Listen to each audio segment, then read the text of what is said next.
Good afternoon, dear students. So in previous video, we discussed about the human digestive system. We discussed the different parts of human digestive system. And today's video, we're going to discuss about the human digestive glands and their secretions. That how different nutrients like carbohydrates, proteins, and fats are digested in human digestive system with the help of different glands. So let's discuss about the digestive glands.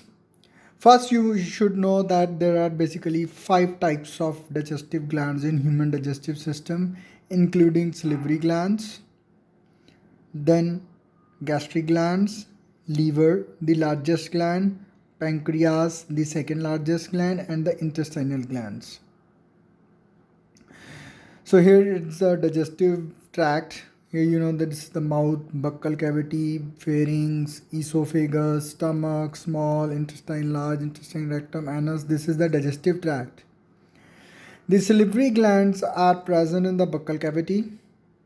Associated with the buccal cavity, salivary glands release their secretion known as saliva into the buccal cavity. Inner lining of the stomach has tiny glands known as the gastric glands, which release gastric juice into the stomach. In small intestine, the first part of the small intestine known as duodenum, there are 3 glands associated in this region, that is liver, pancreas, and the inner lining of small intestine including duodenum and jejunum. There are intestinal glands to which release intestinal juice, to which we also call succus entericus. So 5 glands: salivary gland, gastric gland, liver, pancreas, intestinal glands. These are the 5 glands which help in digestion of carbohydrates, proteins, and fats, and other some substances like nucleic acids. Now first discuss about the saliva. Before discussing about the saliva, you should know that pharynx is the common passage of food and air, and there is no digestion, and esophagus, which is around 15 to 25 centimeter long, here also there is no digestion of food, it's just a passage. It has the lining of smooth muscles, involuntary muscles, which show regular rhythmic contraction and relaxation to push the food forward towards the stomach. So esophagus is a kind of link between the mouth or the buccal cavity and with the stomach. Here it is written what is peristalsis. In peristalsis, there is a wave of involuntary muscle contractions in the digestive tract that helps to push the food forward direction. Here you can see in the digestive tract there is a food. Here the muscles are getting contracted, by which the food is moving in a forward direction in a wave-like motion. We call this process as a peristalsis. So esophagus shows peristalsis, by which the food moves into the stomach. Before food reaches to the esophagus, partial of the food is digested in the buccal cavity. In buccal cavity, there are 2 types of digestion. One is the what we call mechanical digestion with the help of teeth, by which we chew the food and we break down the complex food into small pieces. This is called mechanical digestion. Then the saliva, which is released into the buccal cavity, it helps in lubricating the food, it softens the food, and it contains enzyme like salivary amylase. So the first enzyme, so let's discuss about the enzyme. The first enzyme, that is the salivary gland. So here in this diagram also, here you can see there is a salivary gland. Otherwise there are 3 pairs of salivary glands. Here the salivary gland in the buccal cavity release saliva. Saliva consists of the first enzyme known as the salivary amylase. So salivary glands release saliva. Saliva consists of salivary amylase, and salivary amylase helps in digestion of starch. Starch is a complex sugar and breaks down saliva breaks down complex sugar into simple sugar. Almost 30% of the starch is digested in the buccal cavity. Rest all the food, including proteins, fats, and 70% of the starch as such moves into the esophagus. Then from esophagus through peristaltic activity, the food will reach to the stomach.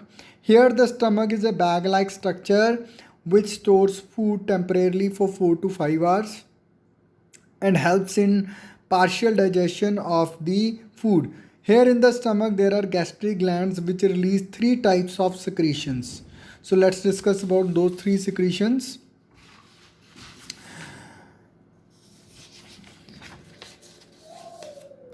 In the gastric gland which release gastric juice,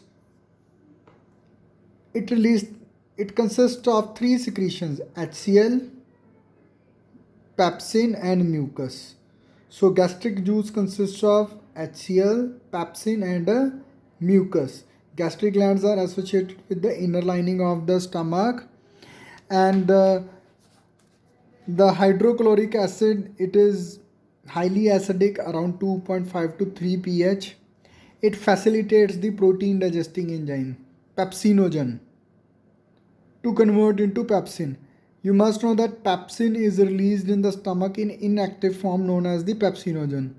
For its activation, HCl, that is acidic medium, is required. Then pepsinogen converted into pepsin, and then pepsin helps in digestion of the protein. So HCl not only helps in the activation of pepsinogen into pepsin, but it also facilitates in the digestion of a protein. It also softens the food and kills the bacteria if present in the food. So it helps to sterilize the food and checks the growth of the bacteria into the stomach. Although HCl is very acidic and even it is very harmful for us also, for that we have mucus. The inner lining of the stomach has mucus. There is a covering of mucus which protects the inner lining of stomach from HCl. In the absence of mucus, our inner lining of stomach may get damaged and it may result in peptic ulcers. So there is a great importance. Mucus does not help in any digestion of the food, but it plays important role for protecting the inner lining of stomach from the HCl. Then, as I discussed that pepsin, it is a protein digesting enzyme. It works in acidic medium. Its inactive form is pepsinogen, which gets activated in the presence of HCl. It digests proteins into amino acids. Not completely. Whatever the food is digested in the stomach, then it as such move into the small intestine. So in the buccal cavity there is only digestion of 30% of the starch. In the stomach there is only one enzyme, that is the pepsin, which helps in digestion of protein. So it means carbohydrate digestion starts in buccal cavity, then there is no digestion in the stomach, and finally the whole starches or the carbohydrates are digested in the small intestine. Same in the, if we talk about protein, no digestion in buccal cavity. Protein digestion starts in stomach but completes in small intestine. And the fats, which when passed through the buccal cavity then reach to the stomach, as such undigested fat reaches to the small intestine where fully the fat is digested. So it means the small intestine is the complete digestion of carbohydrates, proteins and fats. So small intestine is the site where there is a complete digestion of carbohydrates, there is a complete digestion of proteins and fats. So small intestine is the site for complete digestion of all the major nutrients, and it is the small intestine is the site for the absorption of the digested food. Okay, I missed with the two things. One is the word digestion and another is the word enzymes. What are these two terms? Sorry, I forgot to discuss.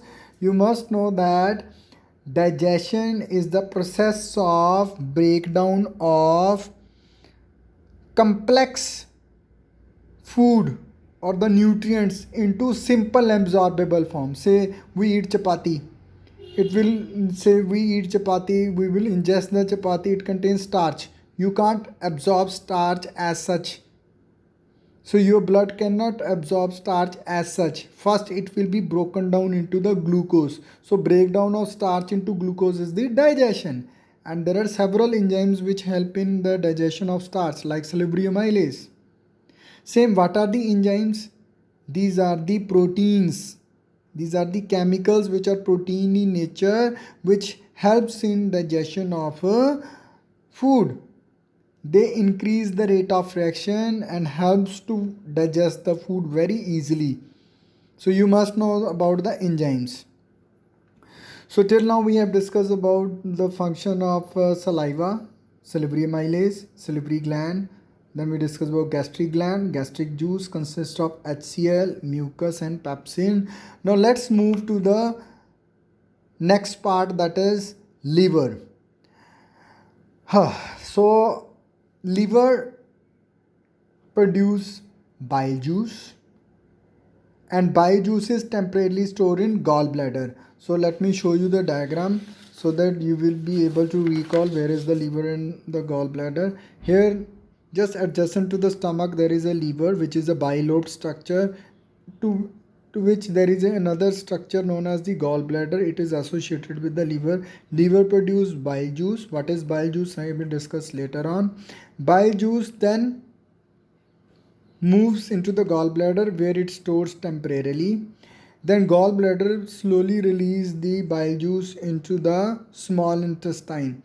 There is a duct known as the bile duct which meets with the pancreatic duct and opens into the duodenum, the first part of the small intestine. Now dear students, you must know that liver release bile juice in which there are bile salts and bile pigments like bilirubin and biliverdin. These are produced during the metabolism of the RBCs. These are the kind of excretory waste, but somehow they play important role in the digestion of fats. In bile juice there is no enzyme, then how it helps in the digestion of fats? Liver secretes bile juice through gallbladder into the small intestine where liver acts on the fats. It creates alkaline medium to facilitate the fat digesting enzyme lipase. It also breaks down large fat globules into small fat globules and increase the surface area. If there will be more surface area, more lipase will act on the fats and can digest the fats easily. So we call this process as emulsification, in which large fat globules are break down into small fat globules, resulting in increase in the surface area, which further facilitates the fat digesting enzyme lipase to digest fats very easily. So liver does not play any enzymatic role, but it plays an important role in the process known as the emulsification. So here is the word emulsification, and the digestion of fats takes place in the small intestine. Now let's discuss about the pancreas. Pancreas, it's a leaf-like structure. It consists of the pancreatic juice, and pancreatic juice further consists of protein digesting enzyme trypsin, fat digesting enzyme lipase, and it even consists of the carbohydrate digesting enzyme pancreatic amylase.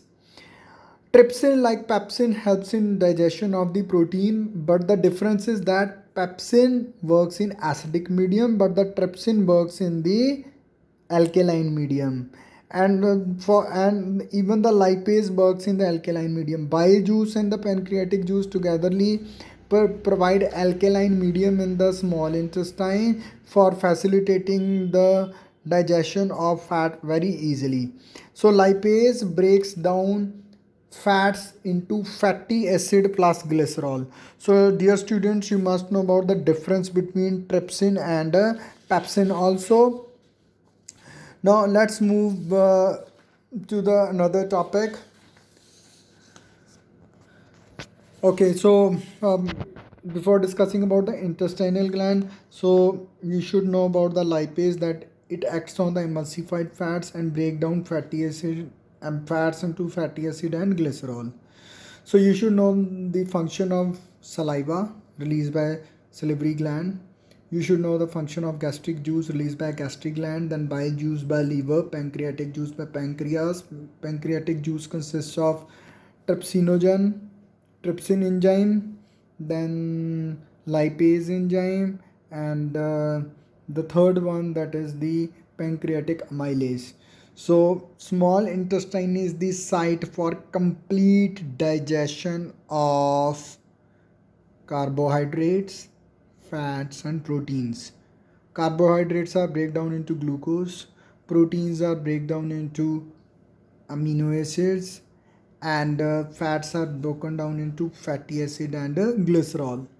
The intestinal gland, which release intestinal juice, to which we also call succus entericus, it helps in final digestion of the all major nutrients. It finally convert the proteins to amino acids, carbohydrate to glucose, and fats to fatty acid and glycerol.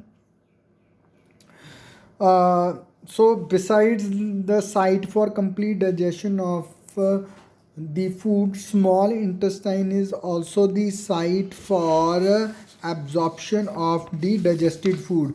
Let me show you the another diagram to get idea that how small intestine helps in the absorption of food.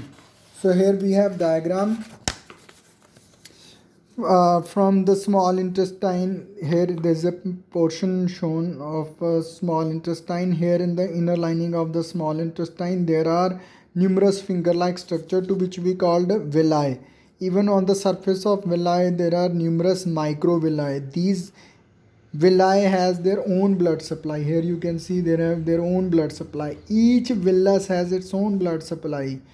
They increase huge surface area so that easily the digested food can be absorbed by the blood and can be carried away from the small intestine. So these numerous finger-like projections are present only in the inner lining of the small intestine, especially in the jejunum and ileum area.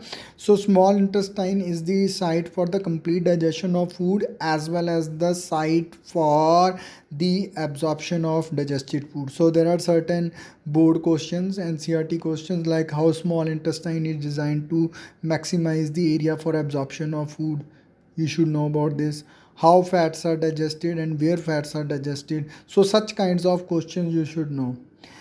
And we also discussed last time that large intestine, where the undigested food reaches, there is no digestion of food, and it is the site where water is reabsorbed from the undigested food, and then undigested food in the form of fecal matter moves into the rectum.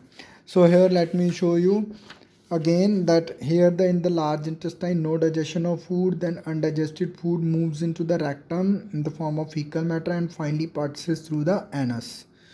So dear student, that's all about the function of the digestive glands. If you have any doubt while watching this video and reading my notes, feel free to ask me question. Okay, so next time we will discuss about the human respiratory system. You will get one assignment based on the human nutrition and solve that assignment, and feel free to ask question if you will have an in your mind. Thank you.